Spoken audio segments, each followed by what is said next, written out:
వెబ్సైట్లోనే ఉంటాయి. Basic pages కాబట్టి మనం క్రియేట్ చేసుకుందాం. ఓకే, క్రియేట్ చేసుకున్నాం. ఇంకా డాష్బోర్డ్కి వచ్చి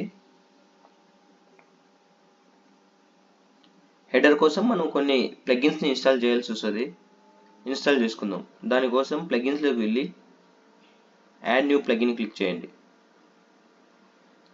ఇక్కడ సెర్చ్ బార్లో హెడర్ అండ్ ఫూటర్ బిల్డర్ అని సెర్చ్ చేయండి. ఇక్కడ వచ్చిన ప్లగిన్ని ఇన్స్టాల్ చేయండి అండ్ యాక్టివేట్.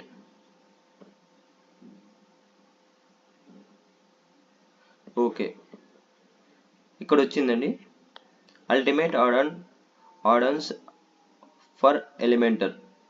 ఈ ప్లగినే UAE అని షార్ట్కట్లో ఇక్కడ మన డాష్బోర్డ్లో వర్డ్ప్రెస్ డాష్బోర్డ్లో ఉంటుంది. ఇంకొక ప్లగిన్ ఇన్స్టాల్ చేసుకుందాం.